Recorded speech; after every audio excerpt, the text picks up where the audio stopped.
This is the installation instructions for the pool wagon for the big wheel kit that fits on the 500-pound lift table from Harbor Freight. You'll get one of two models from Harbor Freight, and this kit fits both models. We'll go into the details of each model as we get into the instructions. This is available from Superfly Bonsai, and if you have any questions, call me, Roger. I'm the guy who built all this, and my number here is 717-871-7900. Be glad to help you through any questions that you have of the installation. This is a kit where if you have a handyman friend, it would be a good idea to have him around to help you out to be able to put this together. When you buy your table from Harbor Freight, it will come in one of two designs, and that is one shaped as a rectangle and one shaped as a triangle. This is where the fixed wheel goes, and that will change. That will determine what type of hydraulic system you have, and also the bracket that will go on here.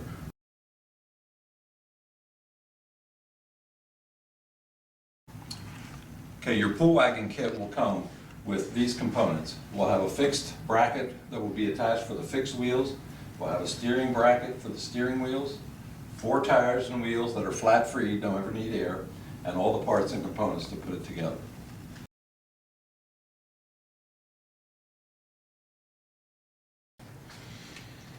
All right, here we are beginning with the lift table from Harbor Freight, upside down on a on a work table for us to be able to put this thing together. It's still in the inside of the box that it came with, and at this point we're going to take off all the sides and get down to just the bare table. After you get your table out of the box, put it up on a table. It'll make it a lot easier to work from. First thing you want to do, and you want to turn this upside down to work off of it. First thing you want to do is lift this lower section with the wheels up until the safety levers drop down and fall in place to hold it up like that. Next thing we're going to do is lay this to the side for a moment, and then we're going to take the wheels off. I'm going to start back here.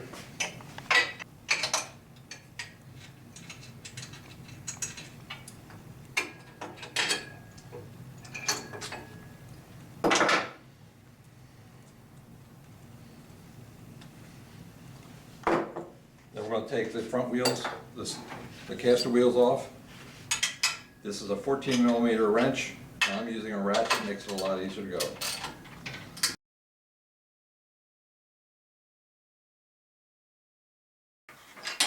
After you remove all the wheels, then we're going to get into the release cable. The release cable is different with the hydraulics for both units. We'll look at each one separately. This is the rectangular one. Here's the release cable. The outer cable is the black cable that you see here in my hand. Now we have to go in here on the hydraulics. We have to go in here on the hydraulics to the other end of where the inner cable releases.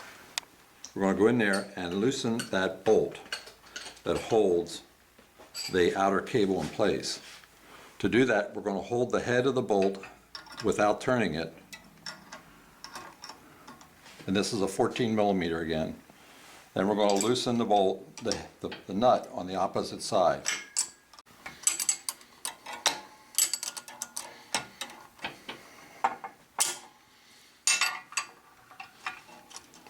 Spin that nut fairly loose on that side. Next we're going to pull the whole cable out, but when we do, we got to catch the return spring that's inside there. Pull the whole cable out like this.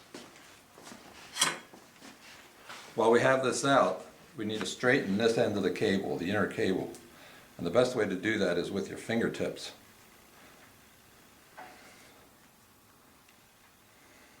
If you use a pair of pliers, be careful not to crush the cable. Straighten it out the whole way out to the end, just like that. On the triangular tables, it's a little bit different, but it's still the same procedure. We're going to go in onto the hydraulic unit, follow the cable in, and you can see that the bolt and the release arm is in a different position on this one. Once again, hold the top head of the bolt and then come in from the bottom and release and loosen the nut. So this is how you release it, how you loosen the bolt.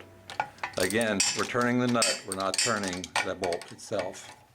Once it's loose, spin it down off a little bit and bring it back in.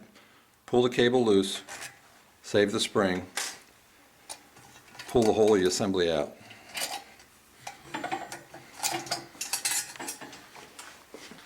Straighten the inner cable again. On the triangular bracket, next thing to do is to take the outer cable off and lay it aside. We'll reuse that. Take off the boot. The inner cable will slide up through the handle, and you can pull it right out the top. And we'll lay that aside. The next thing to do is to remove this cable stop from the handle. Loosen the snub nut and turn this out. We're going to reuse this again shortly. The handle you can now lay aside. Okay, on the rectangle, we'll take the outer cable off.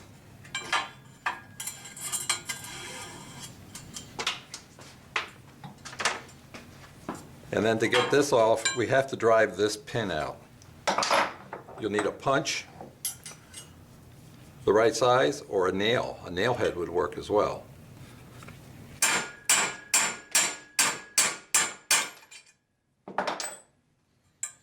Take the lever out, flip it over, and you can see how it comes out of that. Lay this aside, we don't need it. Pull out the inner cable. And remove the cable stop.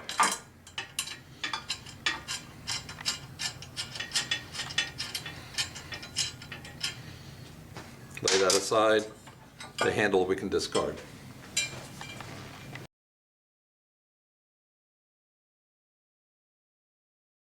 Next is to put the fixed wheel bracket on where the old original casters were at.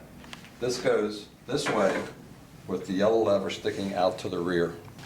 We're going to use the bolts with self-locking nuts that's marked fixed. Start by putting your nuts and bolts on loosely. And it doesn't matter which way they go in, except for this one that's here underneath this new release lever. That one has to have the head going down. Like that. Okay, when you put these in, it's best to put all the bolts in first and then put all the nuts on. The location of the holes from this group to this group sometimes varies, and if it does, use a drill with one of these cone-shaped bits on. Works out nicely to be able to come in and straighten out the hole so that you can get the bolt back into it again. This will also work on the other end when we're down there too. All right, after you put the fixed bracket on, the next thing to do is to take the cable stop screw. And we take that and put that in here where the spring is. There's a threaded hole down inside here. And there will be paint in it, so it might be a little difficult to get started. But when you do, keep turning it in. Turn it so that it's about halfway down the threads. Then take the lock bolt and lock it in. This is a 14 millimeter again. Snub it. Don't tighten it, just snub it. That's it.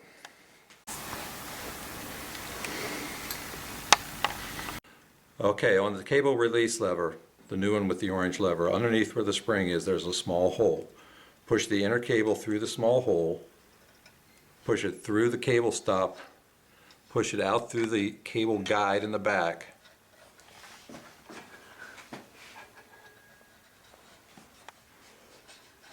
and pull that a big chunk through. After you push this through, take your outer cable and put the two together and slide it in. Keep pushing, pushing, pushing. Push that outer cable down the whole way to the cable stop and continue by pushing the inner cable through. Push it right up against the lever. Take the other end, give it a pull to make sure everything's where it belongs. This whole cable takes a loop up over the top. Over to the other side, there's a cable guide here. We'll pull that in and through. Another cable guide here. We push through. So now this is the rectangular guide again. The procedure is the same between the two, but on the rectangular one, This cable has to come underneath this pivot point for the hydraulic unit. So push that the whole way up and through. Keep feeding the cables around. Feed the inner cable.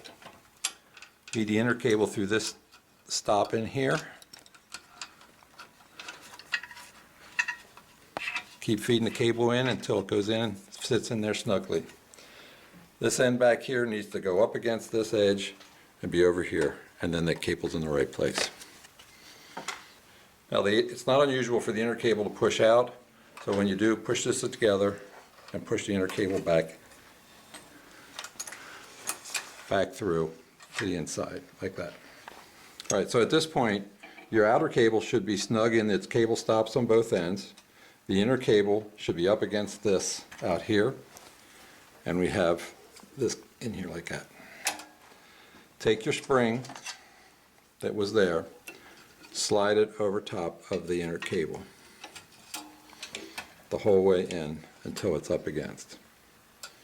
Now I'm going to show you a specialty tool that works very nice for this. You might be able to get by with a pair of pliers, but this is a vice grip that has a needle nose on it. What we're going to do is pinch the cable back here where there's a gap so that we're not crushing the cable, but we're just holding the cable. To do that, I'm going to come in here, hold it there, and I'm going to compress the spring and lock it in place. The next step, I'm going to take this out and show it to you. So now this bolt, I took it loose from inside there, but you can see there's a hole there. And the stack of washers is here to fill up the space between the head and the cable. When you put the cable in, you want the cable to come through the bolt like that, not have it between the washers. Like that. You don't want it this way. So it goes in that way before we tighten it down. Now I'm going to put this back in again and show you how that's all put together.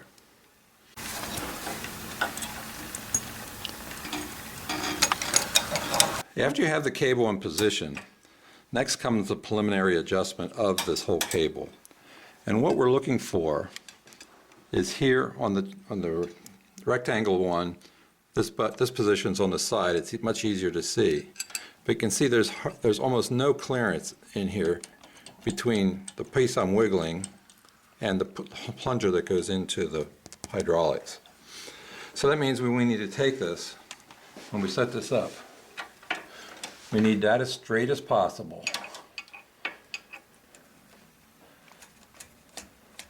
And we need to take all the slack.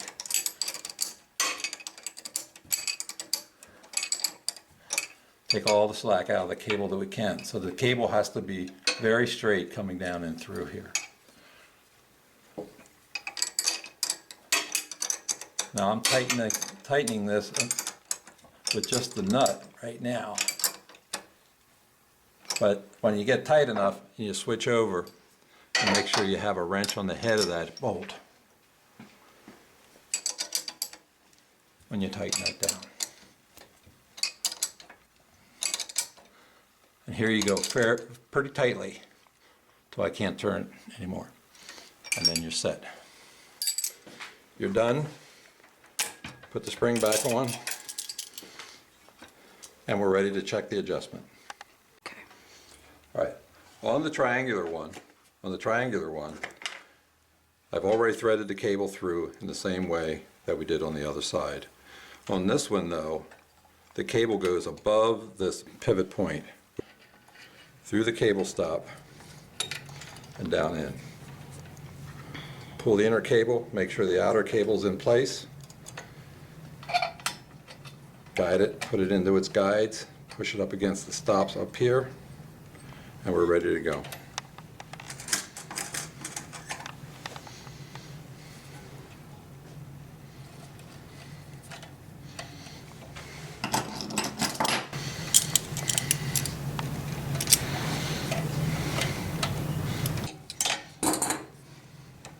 All right. Remember again that we want to be under the washers. We want to be under the washers here, so we have to pick this up, and we can see the hole. and stick the cable into it. Okay, on the triangular one, we're looking for the clearance down here between this lever that I'm wiggling and this piston that goes in and out of the hydraulic unit. So we want that clearance to be minimal. So we're going to hold that up against, straighten out the cable up top, and then tighten down the nut.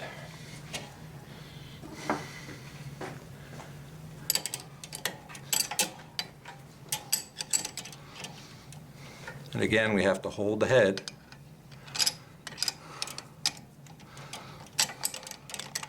while we turn the nut. Release the spring, let it come back into place. Make sure the cables are all laying where they belong. And we're ready to check the adjustment.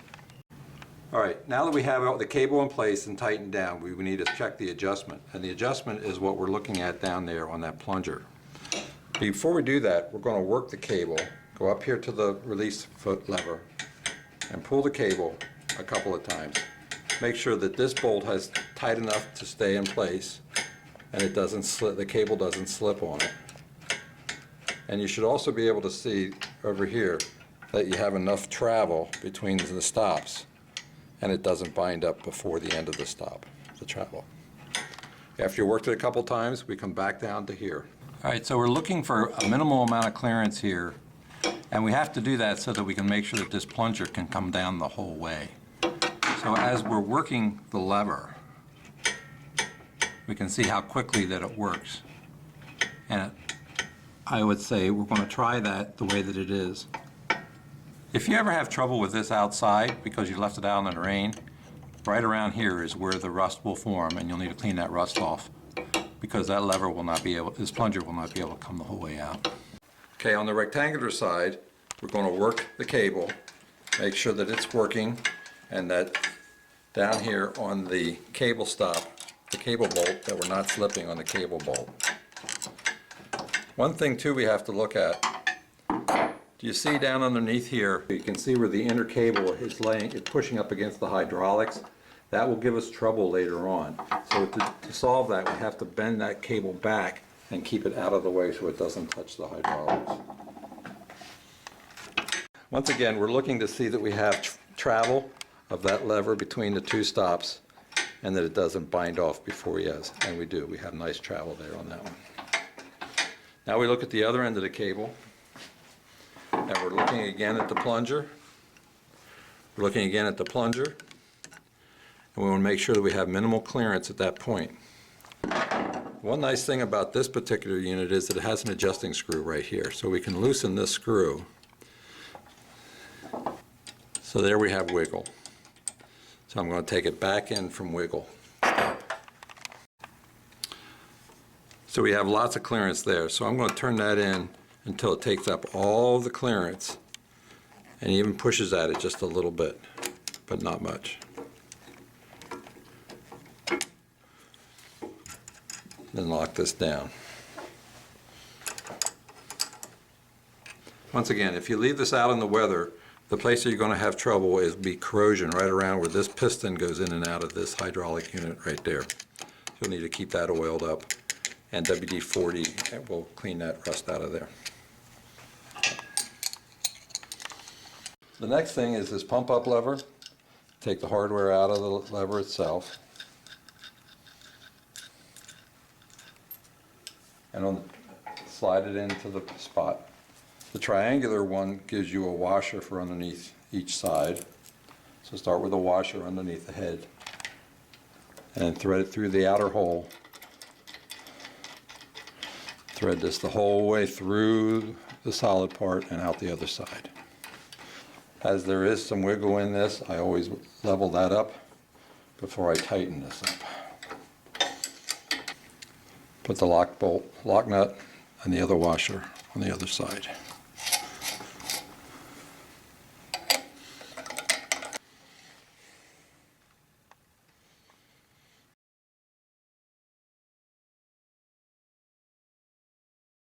All right, now we're going to work on the steering side of with the steering assembly, and from that we're going to work from these brackets, which are the rectangular and triangular versions that we had before.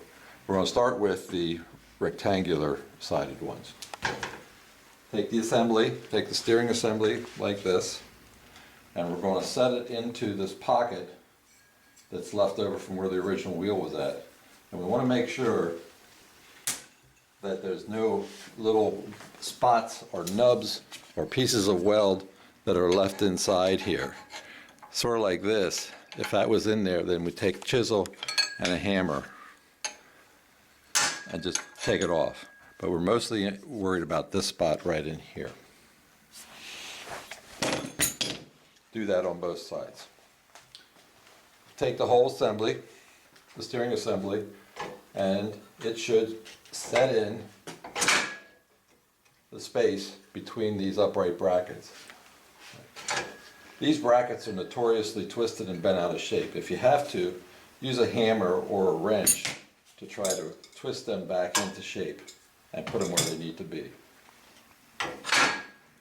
So with that assembly put in place, then we're going to put in the bolts. And we're using the hole that's in the gray portion and go into the black. Take the bolt,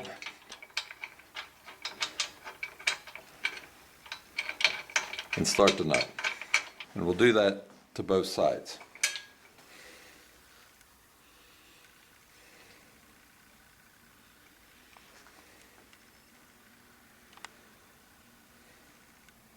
At this point it helps to be able to keep this from doing that. And here I'm using a vice grip and I'm just clipping it on to hold that in place. Now it's time to tighten down the bolts.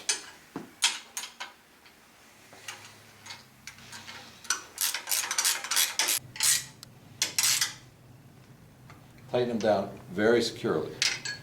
Do the same on the other side. Now we're going to take the clamp off.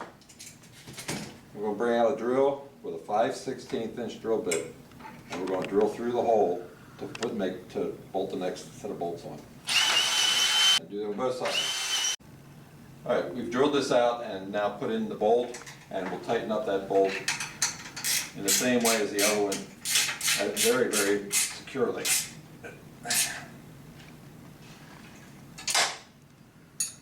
And that's it for this type. Now we're going to look at the other style of bracket, and we'll continue from there. Now, if you have a table that has the triangular shaped brackets on it, the situation is a little different than the other one. Take your steering assembly and do a test fit. We're going to have to do this a couple of times, I can tell you.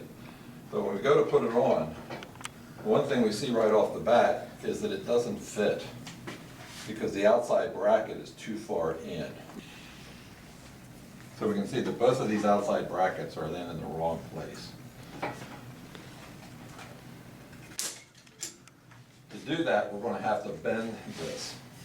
So this is where it helps to have a friend who's handy if he has some handy tools. And here I'm using a large monkey wrench, large pipe wrench.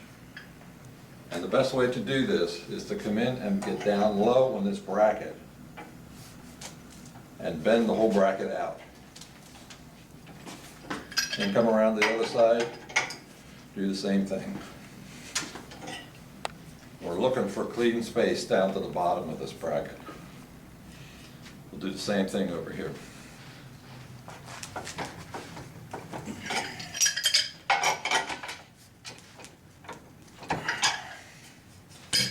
A hammer really is not enough, not unless you got a sledgehammer, but then you wind up with this bent too far out. The bend only has to be from down in here. Now we'll try this on again. And it goes the whole way down in, which is what we want. Now you also see that there's a lot of extra space to the inside here because we're going to bolt to the inside bracket. So in the parts kit, there is these spacers. So we'll put a spacer on each side, but you can see that it's almost even too much for the spacer as well. So before we go any farther,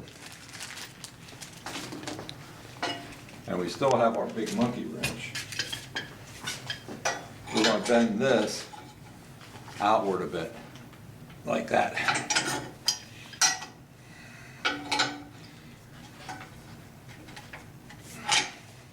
Not much.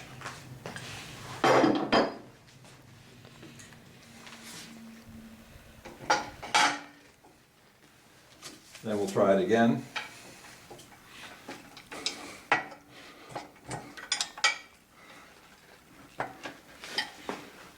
And you can see that I went too far, because now I can't get my spacers in at all.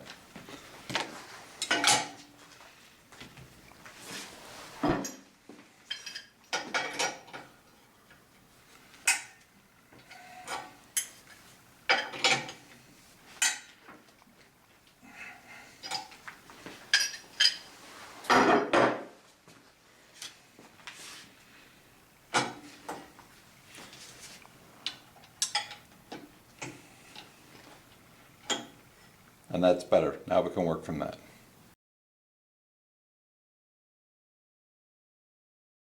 Here we have two different size bolts that come with the kit. And here we want to use the longer bolts at this point up here. So holding the spacer in place, put the bolt through. And here's where the alignment is going to probably be off. So we're testing to see if we can get the bolt through, and we can't. Let's see what the other side's like. Okay, so we can't get the bolt into either side. We can't get it into the black portion because the holes don't line up because we've bent the bracket too much. So what do we do now? Well, now we take it out and we drill out the gray portion of the bracket, the hole in the bracket, so that we can get everything to line up.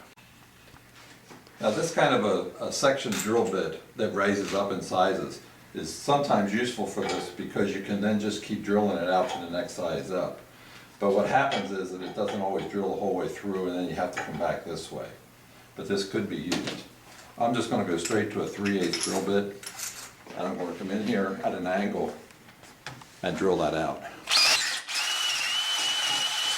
And the same on the other. Then we're going to go back and put it together again. So now we're going to do another test fit, see if it's going to go, see if this will be the last time we can put that together. Using this spacer, and we're using the short bolts. If you have long and short bolts, make sure you're using the short bolts for this point. We're going to slide the spacer in and catch it with the bolt going through the hole. We're going to use the pliers, the long pliers, to hold the bolt, hold the nut, and I'm going to show it from the back so that you can see it from the front. And because the bolt's in there tight, I'm going to use the wrench. At this point, I just want to get it started. Here we're using the long nose pliers again. It works out real nice for holding these nuts in these tight spots like that. I'm going to use the short bolt again. I'm going to work from back here, slide the spacer down,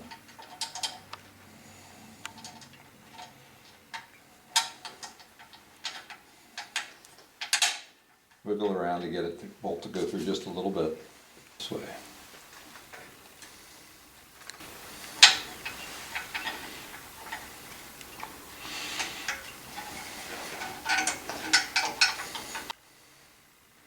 I'm going to use the wrench to turn the bolt. I'm just going to get everything started for right now. I'm going to go back to using the vice grips to clip the bottom, to hold it in place. And then we're going to tighten down both of the two bolts that we just put in.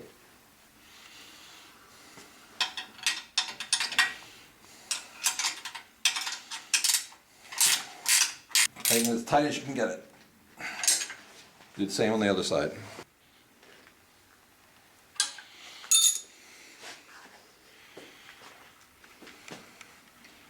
Don't worry about this. This is not going to hit the tire. If it does, you can beat it back in with a hammer.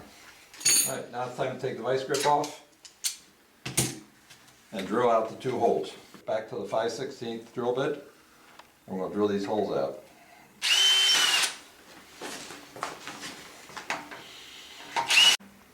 All right, if your kit came with long bolts, then this is where you use your long bolts and go through there. Put the nut on the inside. And now we tighten up these two bolts.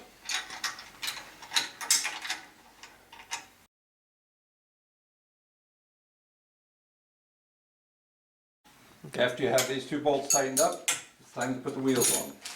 These wheels have hubs that are equal or centered in the tire, so it doesn't matter which way they go on. I do put the grease zerk to the outside. These are a sealed bearing and they do not need grease, but the manufacturer supplies the wheels with the grease zerk. But this is a totally sealed bearing that should not need any maintenance at all.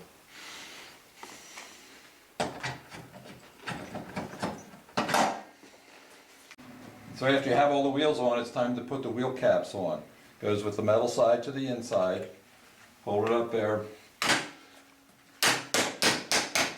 Hammer them home. So after you have all four wheels on, it's time to get that handy friend of yours to come around and help you to lift this off of the table and down onto its wheels.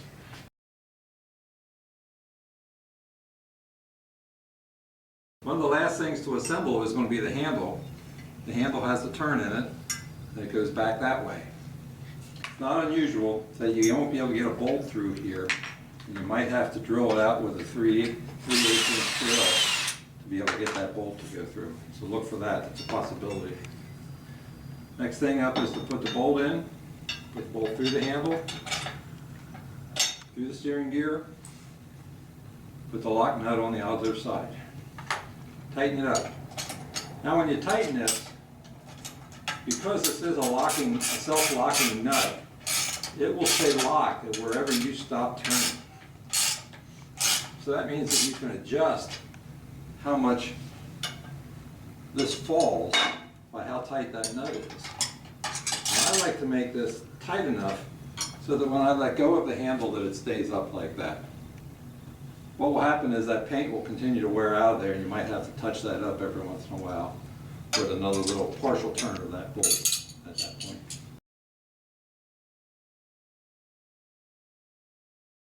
The next thing we need to do is see how that adjustment of the hydraulic of the release cable is. So we're going to start by pumping this up. So pump this up a bit. Then we're going to come in and I'm going to release this foot lever with my hand since I'm here. And we're going to pull it the whole way down and see that it does come down. I like it to come down slow, so this really feels good to me. If it comes down too fast, then you might want to put more slack in the cable. If it doesn't come down at all, we'll have to tighten the cable up. And we do all that down on the bottom. The easy way to work that and to make those adjustments is to jack it up a little bit.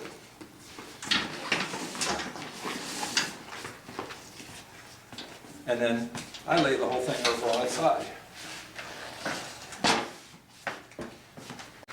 All right, so after you get it over on its side, you can see that we can easily get to the adjustments that were here for both ends of the cable, for here and here.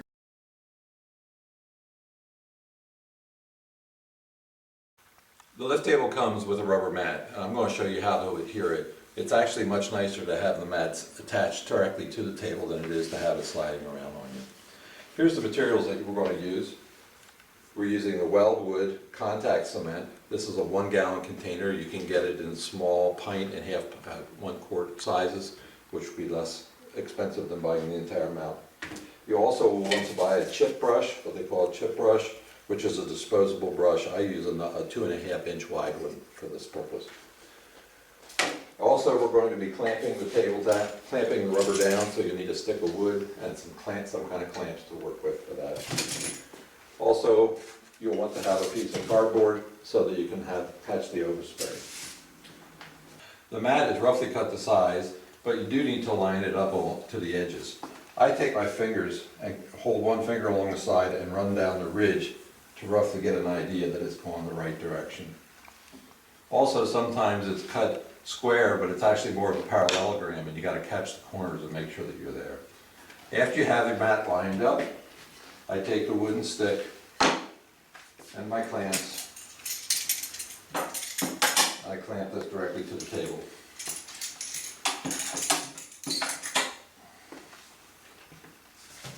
Put the cardboard on top, fold it back over in half like this. I like to start with the rubber mat first. Go down along the side, down around the edge where the two join.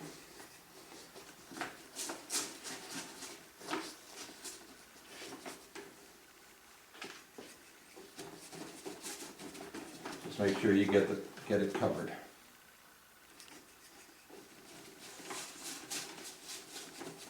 And get the whole way out to the edge. Then we do the steel.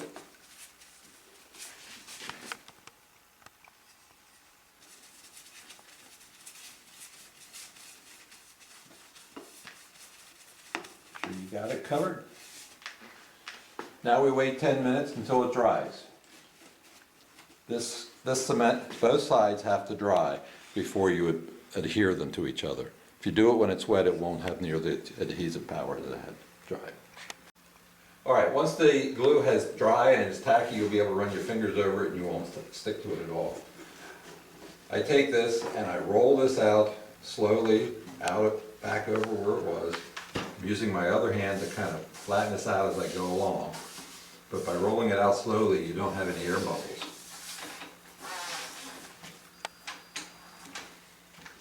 Since I do a bunch of these, I also have this handy dandy roller which works out real nice. So if you have something similar, an old rolling pin would work well too.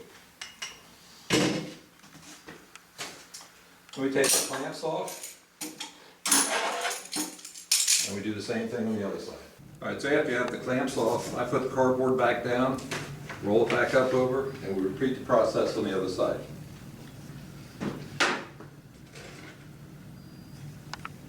Alright, after it's dry to the touch and you don't get anything on you, then you want to start and roll it back out the same way as we did on the other side. Hold this up this way, take your other hand, smooth it out as you're going, as you lay it down. Roll it the whole way out. And I'll finish it off with this.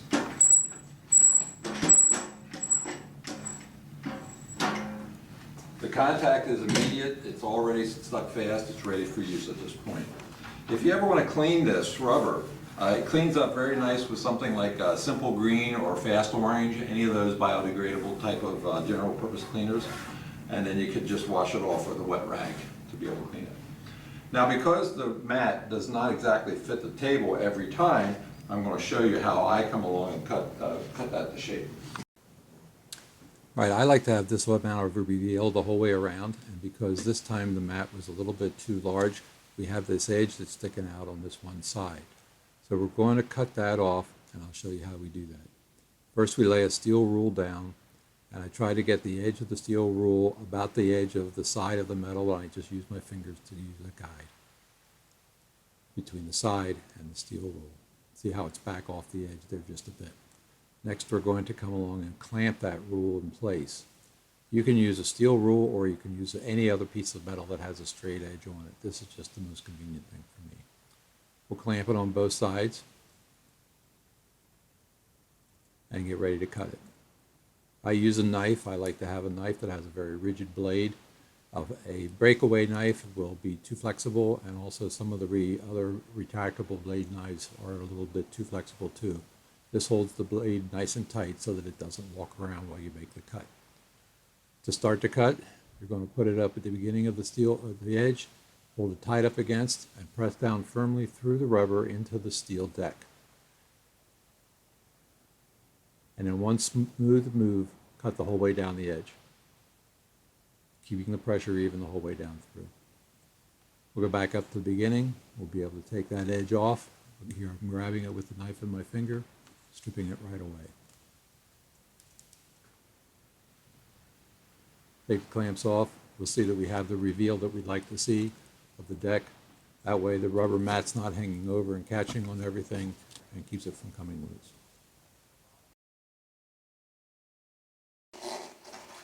Thank you for buying for the Harbor Freight lift table. This is the Wagon style, the pool style unit. If you have any problems as you go along, please give me a call. I'm Roger. Call me at 717-871-7900. Thank you again.